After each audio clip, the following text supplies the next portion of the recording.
Hello, my dear students of Athena Academy. Today, I am going to teach you a new chapter from your Hindi grammar book. The chapter name is Anuched Lekhan and the chapter number is 18. So, open your Hindi grammar book and see the lesson Anuched Lekhan. तो बच्चों, आज मैं तुम लोगों को ये lesson सिखाऊंगी. जब मैं सिखाऊंगी ना तो तुम लोग मेरी बात ध्यान से सुनना और समझने की कोशिश करना. अनुच्छेद लेखन, पैराग्राफ राइटिंग. अनुच्छेद लेखन बच्चों की सृजनात्मक क्षमता बढ़ाने का बहुत ही अच्छा माध्यम है. अनुच्छेद माध्यम क्या है? बच्चों की सृजनात्मक क्षमता बढ़ाने का बहुत ही अच्छा माध्यम है. अनुच्छेद किसी एक भाव अथवा विषय पर लिखा जाता है. तो हम लोग अनुच्छेद कब लिखते हैं, कैसे लिखते हैं?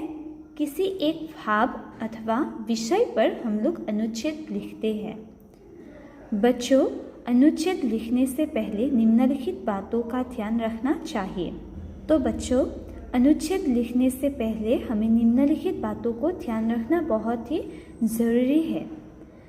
दिए गए विषय पर मन में विचार करना चाहिए. तो जो हम लोगों को विषय देते हैं ना, उस विषय पर ठीक से विचार करना चाहिए. मन में ही विषय पर एक क्रम से अपने विचार लिखने चाहिए. तो विषय पर जो विषय देते हैं ना, उस विषय पर क्रम से अपने विचार लिखने चाहिए. एक क्रम से विचार को लिखने चाहिए जो हम लोग अपने मन में सोचते हैं. वाक्य छोटे एवं एक दूसरे से जुड़े होने चाहिए.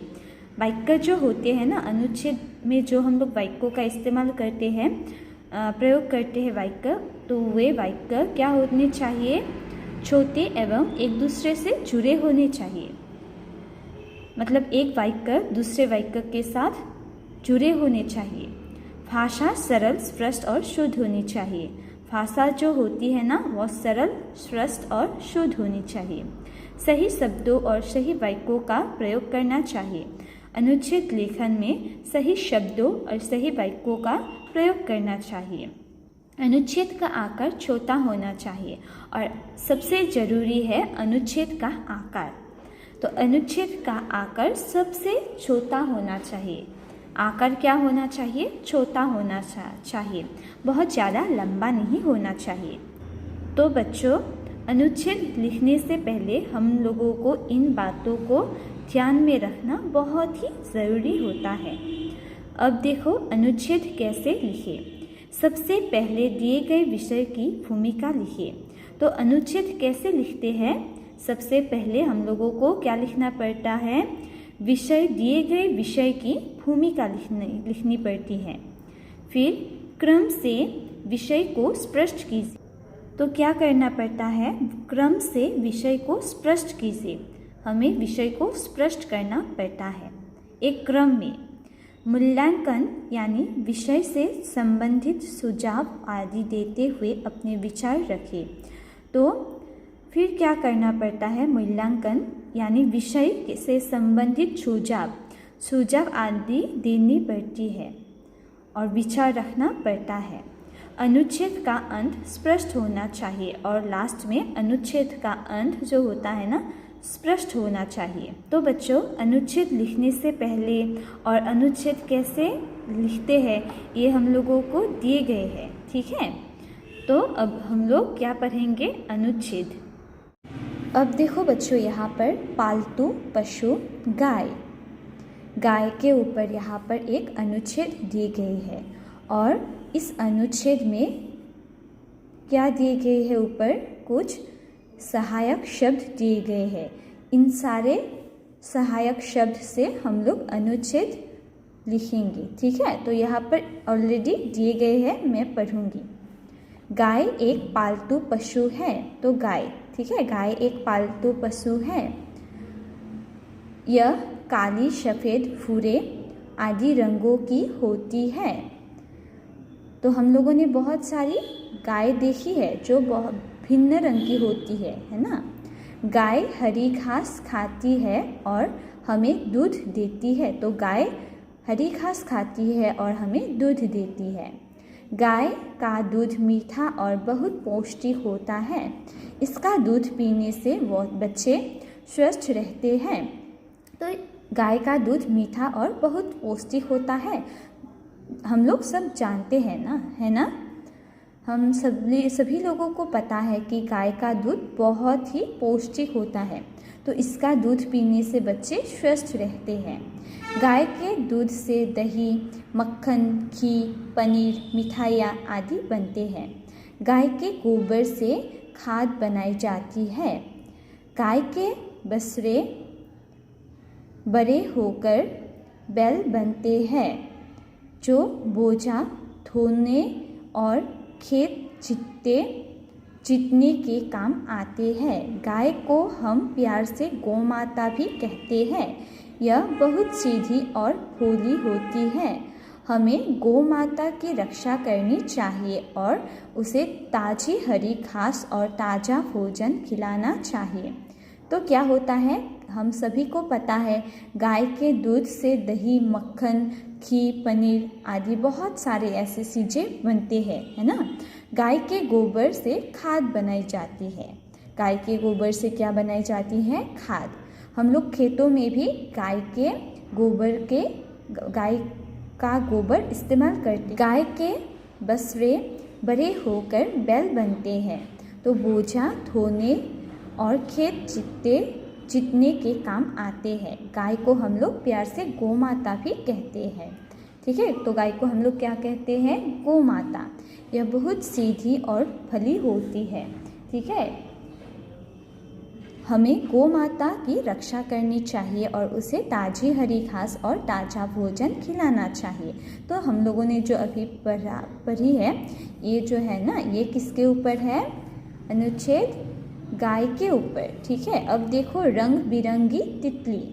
सहायक शब्द, तो यहाँ पर कुछ सहायक शब्द दिए गए हैं। जो सहायक शब्द इस अनुच्छेद में जुड़े हुए हैं। ठीक है, तितली हरी, नीली, काली, पीली आदि अनेक रंगों की होती है। तो हम लोग सभी को पता है तितली भिन्न रंग की होती है ना। मुझे तितलियों के साथ खेलना बहुत पसंद है।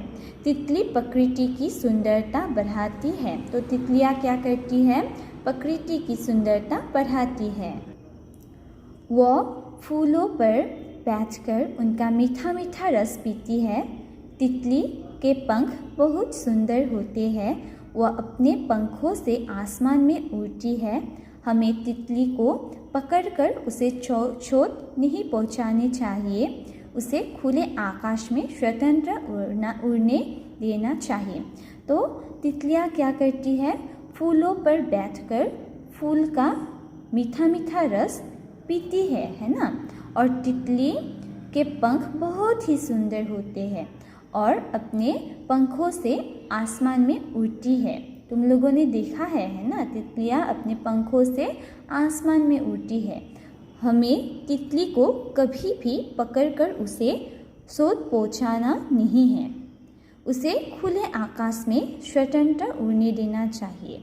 ठीक है, तो ये जो मैंने पढ़ी है अभी ये किसकी है? तितली के ऊपर। ठीक है, अब देखो मेरी माँ, ये सहायक शब्द है। मेरी माँ बहुत प्यारी है। ठीक है, मेरी माँ बहुत प्यारी है। तो दो सहायक शब्द से एक वाक्य बनी है ना। वे रोज़ सुबह घर में सबसे पहले उठ जाती है। सुबह, ठीक है, तो वे रोज़ सुबह घर में सबसे पहले उठ जाती है। वे घर के सभी लोगों का ध्यान रखती है, सभी लोगों। उनका स्वभाव बहुत सरल एवं मधुर है। वे हमेशा सबकी मदद करती है। मुझसे कोई गलती होने पर वे डांटती नहीं है, बल्कि प्यार से समझाती है।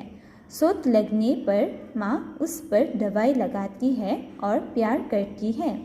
वे दादी माँ की तरह मुझे और मेरे भाई को अच्छी अच्छी बातें सिखाती है। वे नौकरी करती है तथा घर और ऑफिस दोनों को अच्छी तरह संभालती है। मैं अपनी माँ से बहुत प्यार करती हूँ। मैं भगवान को धन्यवाद देती हूँ कि उन्होंने मुझे दुनिया की सबसे अच्छी माँ दी।